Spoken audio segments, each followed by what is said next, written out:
एक रोचक और शिक्षाप्रद कहानी। मुकुल चला पहलवान बनने। हेलो एवरीवन, मैं हूँ श्रद्धा सिंह। तो चलिए जल्दी से शुरू करते हैं। मुकुल चला पहलवान बनने। मुकुल, जल्दी से नाश्ता कर लो, मैंने आमलेट बनाकर डाइनिंग टेबल पर रख दिया है। मम्मी ने किचन से आवाज़ लगाई। मुझे भूख नहीं है, आप ही खा लेना। 10 वर्षीय मुकुल केवल टोस्ट खाकर स्कूल के लिए निकल गया। पता नहीं इस लड़के को कैसे समझाऊं, इसे कभी भूख ही नहीं लगती, मुकुल की मम्मी ने टेबल पर रखी ऑमलेट की प्लेट उठाते हुए कहा। मुकुल के साथ यही दिक्कत थी, दूसरे लड़कों की तरह वह एक्टिव नहीं था। खेलकूद में भी उसकी खास रुचि नहीं थी। इस कारण ना तो उसे अच्छी भूख लगती थी और ना ही उसकी सेहत बन पाती थी। इंटरवल हुआ, सारे छात्र मैदान में आ गए। अरे मच्छर, परे हट! रोहन ने मुकुल को धक्का दिया और वह जमीन में गिर गया। यह देखकर वहां खड़े लड़के जोर जोर से हंसने लगे। दुबला पतला मुकुल रोनी सूरत बनाकर वहां से चुपचाप चला गया। तुमने रोहन को कुछ कहा क्यों नहीं? क्या तुम उससे डरते हो? मुकुल के दोस्त रवि ने पूछा। यदि मैं उससे कुछ कहता तो हो सकता है वह मुझे मुक्का मार देता। तुमने देखा नहीं वह कितना ताकतवर है। तो तुम भी अपनी सेहत पर ध्यान दो, नहीं तो आज रोहन ने तुम्हें धक्का दिया, कल कोई दूसरा ऐसा कर सकता है, रवि बोला। जब स्कूल के बाद मुकुल घर गया तो वह रवि की बातों में व्यस्त था।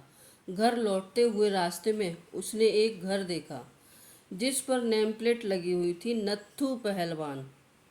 यदि मैं नत्थू पहलवान की तरह ताकतवर बन जाऊं तो कोई मुझे परेशान नहीं कर पाएगा। नेम प्लेट देखकर मुकुल ने मन ही मन सोचा और दरवाज़ा खुला देखकर भीतर घुस गया। नत्थू पहलवान अपने घर की खाली जमीन पर दौड़ लगा रहा था। उसके शरीर से पसीना निकल रहा था, पर फिर भी वह दौड़े जा रहा था। मुझे एक आइडिया मिल गया, पहलवान की मजबूती का राज यही होगा।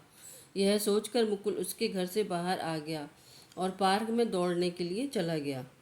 कुछ ही कदम दौड़ने के बाद उसकी सांस फूल गई और वह जमीन पर बैठ गया। मुकुल ने दौड़ लगाने का इरादा छोड़ दिया और घर लौट आया। अगले दिन स्कूल में अपने दोस्त रवि के साथ खेलते समय रोहन आया और उसने मुकुल की गेंद मैदान से बाहर फेंक दी। तुमने मेरी गेंद बाहर क्यों फेंकी? मुकुल ने डरते हुए पूछा। तो रोहन ने अपना बैट उठाया और चलते बना। उसकी इस हरकत पर मुकुल मन महसूस कर रह गया। चाहे कुछ भी हो, मुझे ताकतवर बनना है। मुकुल यह सोचकर एक बार फिर उस पहलवान के घर जा पहुंचा जो उस समय दंड बैठक लगा रहा था। मुकुल ने उसकी देखा देखी दंड लगाने की सोची, पर उसका प्रयास विफल रहा और वह फिसल कर गिर गया।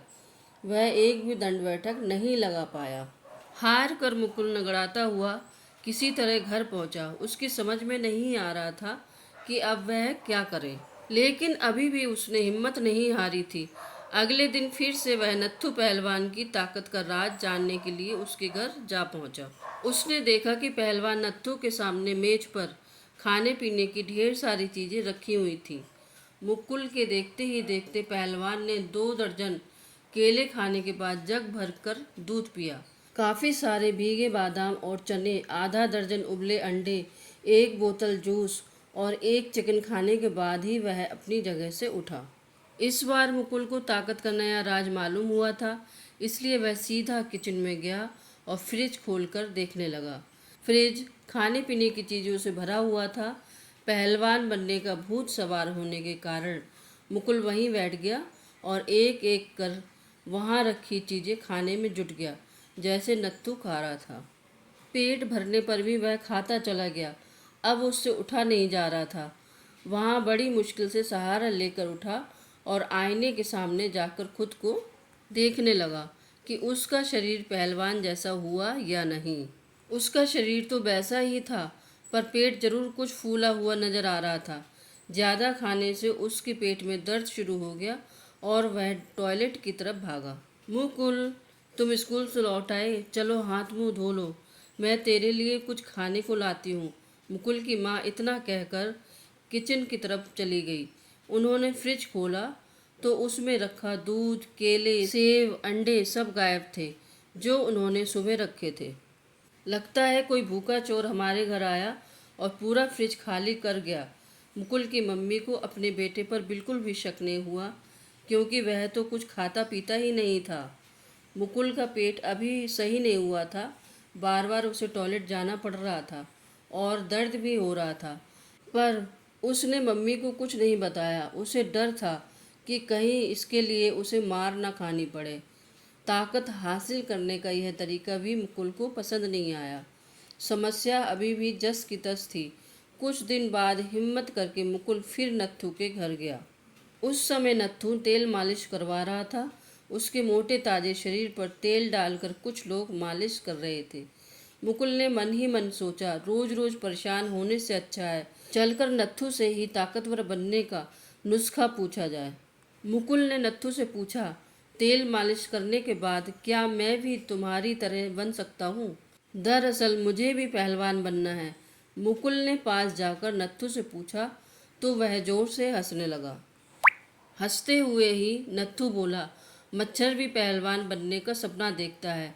मालिश करने से शरीर मजबूत होता है, यह भी क्या पूछने की बात है। पहलवान का मजाकिया उत्तर सुनकर मुकुल उल्टे पांव लौट आया। घर पहुंचकर मुकुल ने अपने सारे कपड़े उतारे और अंडरवियर पहनकर बालकनी में आ गया। वह अपने साथ सरसों के तेल की बोतल लेकर गया था। मुकुल, तुम कहाँ हो? जल्दी से नीचे आ जाओ, उसकी मम्मी ने आवाज़ लगाई तो मुकुल हड़बड़ा गया। अभी आता हूँ मम्मी। जल्दबाजी में मुकुल बालकनी से उतरने लगा तो चिकनाई के कारण उसका पांव फिसल गया और वह सीढ़ियों से लुढ़कता सीधा जमीन पर नीचे जा गिरा। वह चीख कर जोर जोर से रोने लगा। रोने की आवाज़ सुनकर उसकी मम्मी दौड़कर वहां पहुंची। बेटा, तुम क्या पानी की बजाय बालकनी में तेल से नहा रहे थे? मुकुल की हालत देखकर मम्मी ने हैरानी से पूछा। मम्मी उसे फटाफट हॉस्पिटल ले गई। इतना सारा तेल शरीर पर डालकर तुम छत पर क्या करने गए थे? मम्मी ने पूछा तो मुकुल ने उन्हें पूरी बात बता दी। मुकुल, थोड़ा अकल से काम लिया होता। एक दिन में कोई पहलवान नहीं बनता, उसके लिए बचपन से ही शुरुआत करनी पड़ती है, मम्मी ने समझाया। पर मम्मी, पहलवान भी तो यही सब करते हैं। मैंने भी उनकी ही नकल की और ताकतवर बनना चाहा, मुकुल बोला। तो मम्मी ने उसे प्यार से समझाया।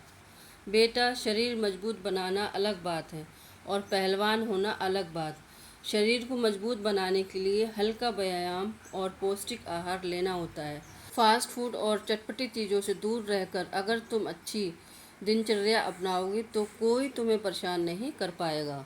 मम्मी ने सेहत का राज बताया तो मुकुल को अपनी भूल का एहसास हो गया। अब उसके सिर से पहलवान बनने का भूत उतर चुका था। इस कहानी से हमें ये शिक्षा मिलती है कि अगर हम अच्छी दिनचर्या अपनाते हैं तो हम हमेशा स्वस्थ रहते हैं और तेज़ दिमाग वाले बनते हैं और हमें कभी किसी की नकल नहीं करनी चाहिए। आपको कहानी कैसी लगी कमेंट करके ज़रूर बताइए और वीडियो अच्छा लगा है तो लाइक कीजिए, ज़्यादा से ज़्यादा शेयर कीजिए और सब्सक्राइब ज़रूर कीजिए। साथ ही बेल आइकन प्रेस कीजिए ताकि आगे आने वाली सारी नोटिफिकेशंस आपको मिलती रहें। Thanks for watching.